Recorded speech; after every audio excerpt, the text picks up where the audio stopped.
Mixed economy means, mixed economy से आपका क्या तात्पर्य है? अब बताइए कि मिक्स्ड इकोनॉमी का मतलब क्या होता है। 4 स्टेटमेंट्स दिए हैं, जिसमें पहला स्टेटमेंट है को existence of small and large industries. दूसरा ऑप्शन है promoting both agriculture and industries in an economy. तीसरा है को existence of public and private sector, और चौथा है को existence of rich and poor. देखिए, अगर लेमैन की भाषा में देखा जाए तो भैया चारों सही है, ठीक है, लेकिन इस क्वेश्चन का सही आंसर है ऑप्शन सी, को existence of public and private sector. ठीक है, इंडिया की इकोनॉमी मिक्स्ड इकोनॉमी है। इंडिया की इकोनॉमी 1948 में मिक्स्ड इकोनॉमी हुई थी, और 1948 से पहले, आजादी से पहले 1947 तक ब्रिटिशर्स हमारे देश को रूल कर रहे थे, तब तक हमारे देश की इकोनॉमी कैपिटलिस्ट इकोनॉमी थी। ठीक है, मिक्स्ड इकोनॉमी कोई इकोनॉमी होती नहीं है, वो एक्चुअली कैपिटलिस्ट और सोशलिस्ट को मिला करके मिक्स्ड इकोनॉमी फॉर्म किया गया था, ताकि रैपिड डेवलपमेंट हो हमारे देश के अंदर, बड़ी तेजी से डेवलपमेंट करने के लिए। तो मिक्स्ड इकोनॉमी फॉर्म किया गया था। मिक्स्ड इकोनॉमी में पब्लिक सेक्टर और प्राइवेट सेक्टर दोनों मिलकर के काम करते हैं। कोई भी काम हो, चाहे बैंकिंग की बात करें, चाहे एयरलाइंस की बात करें, चाहे ऑयल कंपनीज की बात करें, तो जो बड़ी बड़ी कंपनीज हैं वहां पे पब्लिक सेक्टर कंपनीज भी काम कर रही हैं, साथ ही साथ प्राइवेट सेक्टर कंपनीज भी काम कर रही हैं। इसे कहते हैं मिक्स्ड इकोनॉमी। ठीक है, लेकिन उसमें ये तीनों चीजें ऊपर नीचे जो भी बात बोली गई ना, कि गरीब लोग भी हैं, अमीर लोग भी हैं, ये सारी चीजें होती है, लेकिन जो एग्जैक्ट मतलब होता है ना मिक्स्ड इकोनॉमी का, वो ये होता है कि coexistence of public and private sectors. Option C is the correct answer for the given question. हमारा अगला क्वेश्चन, क्वेश्चन नंबर 542, और क्वेश्चन है हमारा, विच of the following is not a feature of mixed economy. इनमें से कौन सा mixed economy का फीचर नहीं है? अभी हमने जाना कि मिक्स्ड इकोनॉमी में प्राइवेट सेक्टर और पब्लिक सेक्टर मिलकर के काम करते हैं। अब सवाल पूछ रहे हैं कि इनमें से कौन सा मिक्स्ड इकोनॉमी का फीचर नहीं है। पहला option, market forces deciding investment and consumption. दूसरा option, reservation of certain areas for public sector investments. तीसरा, एम्फेसिस ऑन सोशल जस्टिस, और चौथा, स्ट्रॉन्ग एंटी मोनोपोली लेजिस्लेशन। तो इस क्वेश्चन का सही आंसर है option A, market forces deciding investment and consumption. Mixed economy में मार्केट फोर्स डिसाइड नहीं करता।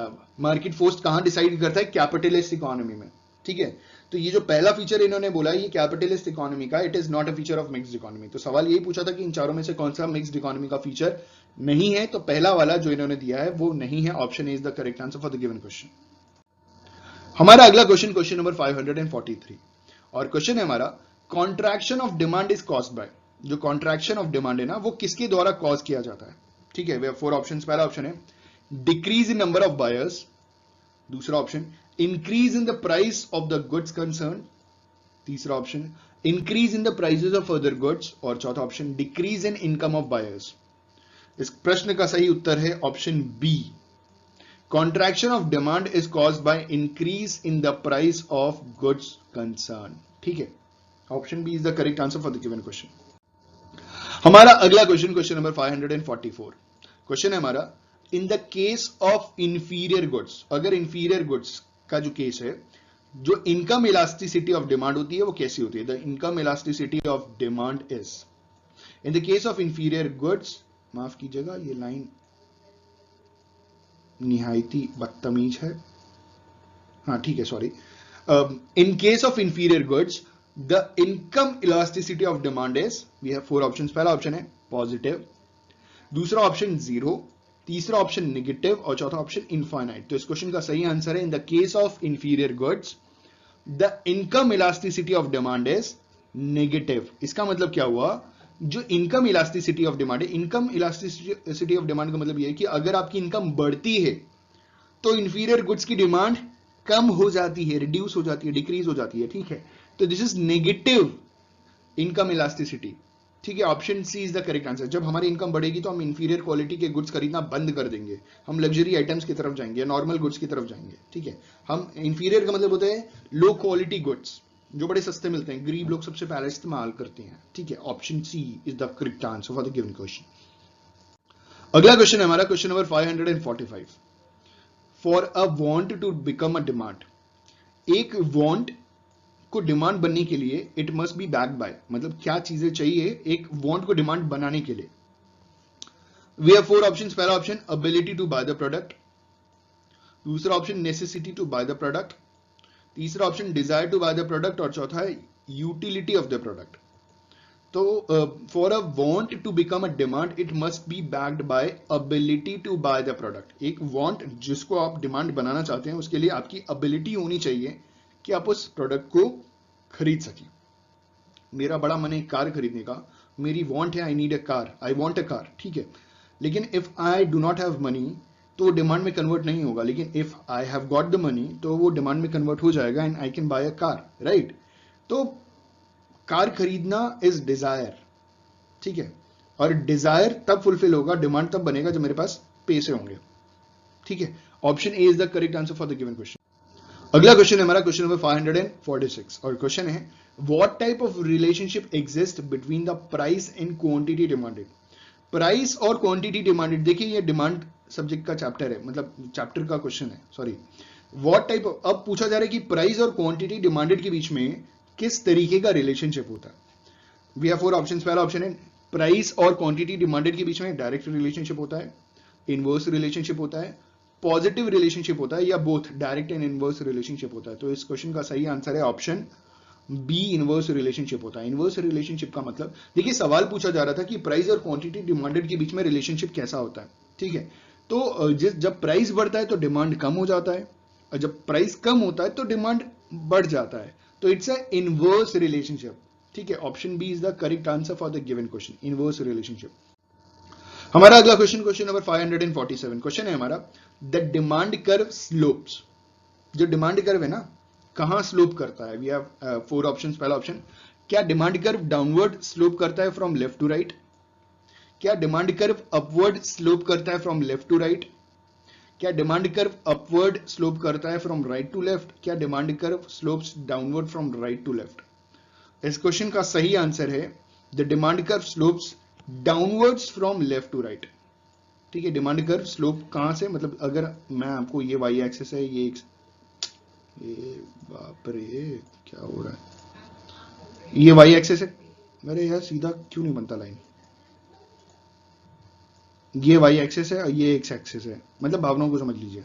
तो डिमांड कर्व ऐसे ही तो जाता है फ्रॉम लेफ्ट टू राइट, और downward from left to right, ठीक है। Option A is the correct answer for the given question. और सप्लाई कर्व मालूम है ना कैसे होता है, सप्लाई कर्व ऐसे जाता है, अपवर्ड जाता है फ्रॉम लेफ्ट टू राइट, ये सप्लाई कर्व हो गया। तो इस सवाल का सही जवाब है ऑप्शन ए। अगला क्वेश्चन है हमारा क्वेश्चन नंबर 548 और क्वेश्चन है while drawing the demand curve the change takes place in which of the factors. Demand curve को ड्रॉ करते टाइम, बनाने के टाइम जो चेंजेस आते हैं वो किस फैक्टर में चेंज आते हैं। The changes takes place in which of the factors, ठीक है। We have 4 options. पहला ऑप्शन है हमारा सप्लाई ऑफ द प्रोडक्ट, दूसरा ऑप्शन है हमारा क्वालिटी ऑफ द प्रोडक्ट, तीसरा ऑप्शन है हमारा प्राइस ऑफ द प्रोडक्ट, और चौथा ऑप्शन है हमारा technology used in offering the product. इस क्वेश्चन का सही आंसर है option C, price of the product. While drawing the demand curve, जब हम डिमांड कर्व को ड्रॉ करते हैं तो जो चेंज आता है ना, the change takes place in which of the factors, that is the change takes place in the price of the product. Option C is the correct answer for the given question. हमारा अगला question, question number 549 और question है हमारा what effect does an increase in price of product have on the purchasing power of the consumer। इन्होंने सवाल पूछा है कि what effect does an increase in the price of product, अगर किसी प्रोडक्ट का प्राइस इंक्रीज हो जाता है तो उससे कंज्यूमर के परचेजिंग पावर पे क्या इफेक्ट पड़ता है। What effect does an increase in the price of the product have on the purchasing power of the consumer. 4 options. पहला ऑप्शन इंक्रीजेस, दूसरा ऑप्शन डिक्रीजेस, तीसरा ऑप्शन नो इफेक्ट, चौथा option decrease initially but increases over a period of time. तो इस question का सही answer होगा option B, decreases, ठीक है। क्या डिक्रीज करेगा, what effect does an increase in the price of product have a purchasing power of the consumer। Consumer की परचेजिंग पावर कम हो जाएगी, ठीक है, अगर प्राइस किसी प्रोडक्ट का इंक्रीज करेगा। Option B is the correct answer. आखिरी क्वेश्चन, क्वेश्चन नंबर 550 और क्वेश्चन है हमारा when the price of petrol goes up, जब पेट्रोल का प्राइस ऊपर चला जाता है, मतलब बढ़ जाता है, इंक्रीज हो जाता है, डिमांड फॉर ऑटोमोबाइल डिक्रीजेस। तो जो ऑटोमोबाइल्स है ना, जो गाड़ियां, उनकी डिमांड डिक्रीज हो जाती है। It implies that petrol and automobiles are, इसका मतलब क्या हुआ कि ये किस टाइप के गुड्स हैं? पेट्रोल और ऑटोमोबाइल्स, क्या ये दोनों कॉम्प्लीमेंट्री गुड्स हैं? क्या ये दोनों सब्सटीट्यूट गुड्स हैं? क्या ये दोनों इंफीरियर गुड्स हैं या ये दोनों नॉर्मल गुड्स हैं? तो इस क्वेश्चन का सही आंसर है ये दोनों के दोनों कॉम्प्लीमेंट्री गुड्स हैं। Option A is the correct answer for the given question. Question number 551 question है हमारा, if the demand for petrol remains the same even after the increase in petrol prices it means petrol is अ। सवाल पूछा जा रहा है कि अगर petrol के प्राइसेस बढ़ जाते हैं और उसकी डिमांड सेम रहती है, चेंज नहीं होती प्राइस के चेंज होने से, प्राइस के इंक्रीज होने से, तो जो पेट्रोल है वो कौन सा गुड है? We have 4 options. पहला ऑप्शन है नॉर्मल गुड, दूसरा ऑप्शन है पेट्रोल इज अ नेसेसिटी, तीसरा option petrol is a luxury good और चौथा option petrol is a inferior good. इस क्वेश्चन का सही आंसर है ऑप्शन बी नेसेसिटी। अगर प्राइस बढ़ने के बाद भी डिमांड चेंज नहीं हो रही है तो वो प्रोडक्ट एक हिसाब से नेसेसिटी हो गया। Option B is the correct answer. हमारा अगला क्वेश्चन, क्वेश्चन नंबर 552 और क्वेश्चन है हमारा, extension and contraction of demand for a good occurs as a result of. इनमें से किसका result extension and contraction of demand for a good होता है? मतलब इन चारों में से क्या होने पे किसी भी गुड का जो डिमांड है उसमें एक्सटेंशन आएगा या कॉन्ट्रैक्शन आएगा? तो एक्सटेंड कर जाएगा तो कॉन्ट्रैक्ट कर जाएगा। We have 4 options. पहला ऑप्शन है हमारा change in the price of good, दूसरा ऑप्शन है change in the quality of the good, तीसरा ऑप्शन है अवेलेबिलिटी ऑफ चीपर सब्सटीट्यूट्स और आखिरी है इंक्रीज इन कस्टमर्स इनकम। इस क्वेश्चन का सही आंसर है extension and contraction of demand for a good occurs as a result of change in the price of good. Option A is the correct answer for the given question. अगर किसी good के price में change आएगा तो उस good का demand extension या contraction हो जाएगा। प्राइस बढ़ेगा तो कॉन्ट्रैक्शन, प्राइस कम होगा तो extension. Option A is the correct answer for the given question. हमारा अगला क्वेश्चन, क्वेश्चन नंबर 553 क्वेश्चन है हमारा, fall in quantity demanded of a good as a result of rise in price is also known as. Price के बढ़ने से अगर किसी good की जो क्वांटिटी डिमांडेड है वो फॉल हो रही है, कम हो रही है, ठीक है, तो इसे हम और क्या कहते हैं? It is also known as, we have 4 options. पहला ऑप्शन है चेंज इन डिमांड, दूसरा ऑप्शन कॉन्ट्रैक्शन ऑफ डिमांड, तीसरा ऑप्शन एक्सपेंशन ऑफ डिमांड और चौथा option alteration of the demand. इस क्वेश्चन का सही आंसर है option B contraction of demand. Fall in the quantity demanded of a good as a result of rise in price is also known as contraction of demand. Option B is the correct answer for the given question. हमारा अगला question, question number 554 question है हमारा, shift in demand will not takes place because of. जो shift in demand है वो इनमें से किसके वजह से विल नॉट टेक प्लेस, मतलब 3 के वजह से इट विल टेक प्लेस, मतलब 3 ऐसे रीजन है जिसकी वजह से शिफ्ट इन डिमांड होता है, लेकिन एक ऐसा रीजन है जो हमें पता लगाना है जिसकी वजह से शिफ्ट इन डिमांड नहीं होता है। ठीक है, पहला ऑप्शन है हमारा change in the price of the product, दूसरा ऑप्शन है हमारा change in the tests and preferences, तीसरा ऑप्शन है हमारा चेंज इन कंज्यूमर हैबिट्स और चौथा ऑप्शन है हमारा चेंज इन पॉपुलेशन। इस क्वेश्चन का सही आंसर है shift in demand will not take place because of change in the price of the product. अगर किसी प्रोडक्ट का प्राइस चेंज होता है तो उससे कस्टमर वो प्रोडक्ट यूज करना छोड़ नहीं देता है। ठीक है, कस्टमर क्यों छोड़ता है? अगर कस्टमर का टेस्ट और प्रेफरेंस चेंज हो गया तो प्रोडक्ट छोड़ देगा। अगर कंज्यूमर के हैबिट्स चेंज हो गए तो प्रोडक्ट छोड़ सकता है।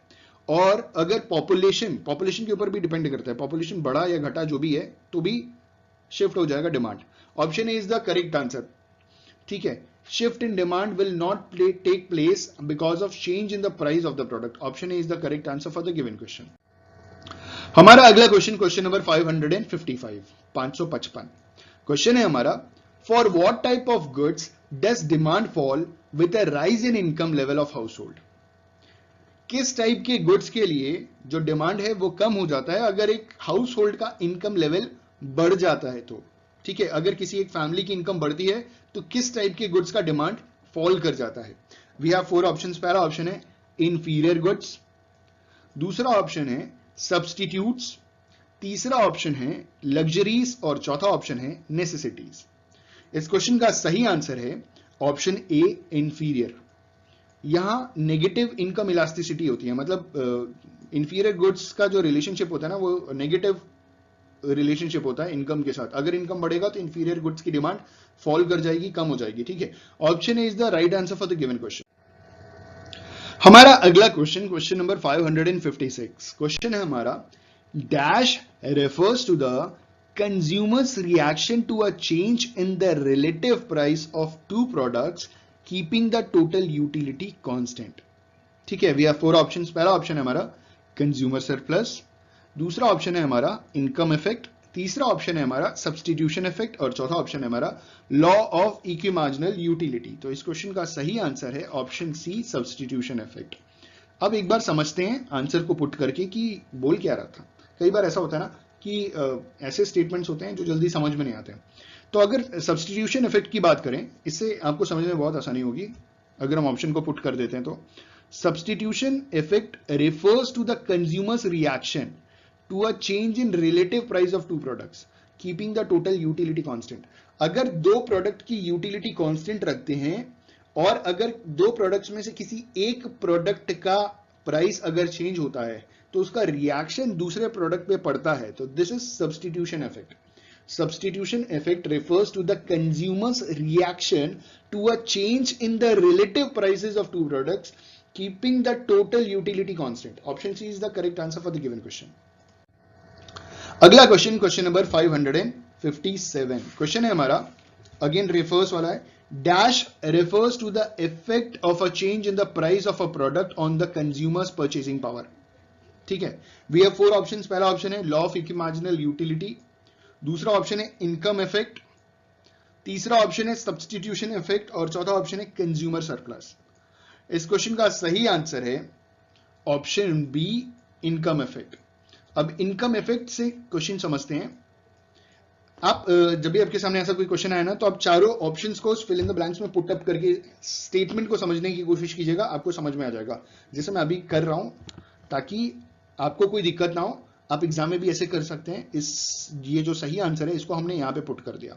मैं सारे को कर नहीं सकता हूँ, रीजन ये है कि इतना हमारे पास टाइम नहीं है कि एक एक आंसर मैं पुट करके आपको बताऊं ये सही है गलत है। हम सही वाले को पुट कर देते हैं। Income effect refers to the effect of change in the price of a product on the consumer's purchasing power. ठीक है, इनकम इफेक्ट रेफर करता है to the effect of change in the price of a product on the consumer's purchasing power. ठीक है, option C option B is the correct answer for the given question. हमारा अगला question, question number 558, question है हमारा when the price of goods increases. अगर goods के price increase कर रहे हैं, consumer tends to a switch to purchasing substitute of the good. This describes why the demand curve for the good.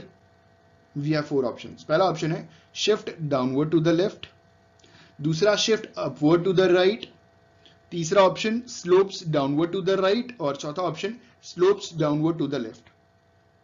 इस question का सही आंसर है option B. अब इसे पुट करके देखते हैं। When the price of goods increases, जब गुड्स की प्राइसेस इंक्रीज कर रही है, consumer tends to switch to purchasing substitutes of the goods. तो उस गुड का सब्स्टिट्यूट कंज्यूमर जरूर से परचेज करेगा, क्योंकि आप जो कमोडिटी यूज कर रहे थे उसकी प्राइसेस बढ़ गई, तो अब उसका सब्स्टिट्यूट परचेज करना शुरू कर देगा customer.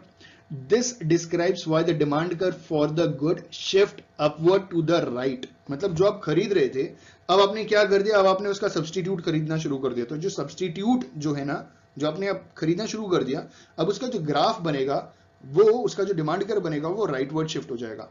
will shift upward to the right। Option B is the correct answer for the given question। अगला क्वेश्चन, क्वेश्चन नंबर 559, क्वेश्चन है हमारा the demand for two wheelers is likely to decrease with an increase in petrol prices because of two wheelers and petrol is a। इन्होंने सवाल पूछा है कि two wheeler और petrol के बीच में ऐसा कौन सा रिलेशनशिप है जिसकी वजह से जो टू व्हीलर की डिमांड है वो डिक्रीज हो जाएगी अगर पेट्रोल के प्राइसेस इंक्रीज हो जाएंगे। ठीक है, वी हैव 4 ऑप्शंस। पहला ऑप्शन है they both are inferior goods, they both are normal goods. ठीक है, तीसरा ऑप्शन है they both are complementary goods, और चौथा option they both are substitutes of each other. इस क्वेश्चन का सही आंसर है, आपको मालूम है ना, इस क्वेश्चन का सही आंसर है option C, complementary goods. Car और पेट्रोल, सॉरी, टू व्हीलर्स और पेट्रोल एक दूसरे के कॉम्प्लीमेंट्री गुड्स हैं, इसीलिए टू व्हीलर की डिमांड रिड्यूस हो जाएगी अगर पेट्रोल के प्राइसेस इंक्रीज हो जाएंगे। तो option C is the correct answer for the given question. हमारा अगला क्वेश्चन, क्वेश्चन नंबर 560, और क्वेश्चन है हमारा, which of the following explains the effect of a change in price of the consumption of goods and services? इनमें से कौन सा explain करता है effect of change in price on the consumption of goods and services? ठीक है, we have 4 options. पहला option है शिफ्ट डिमांड, दूसरा ऑप्शन है हमारा इंक्रीज डिमांड, तीसरा ऑप्शन है चेंज इन डिमांड, और चौथा है हमारा एक्सटेंशन इन डिमांड। इस क्वेश्चन का सही आंसर है extension in demand. Extension in demand explains the effect of a change in a price on the consumption of goods and services। ठीक है, option D is the correct answer for the given question. अगर किसी question में दिक्कत हो समझने में तो आप कमेंट कीजिएगा, मैं प्रॉपर एक्सप्लेनेशन वहां पे आपको जरूर दूंगा।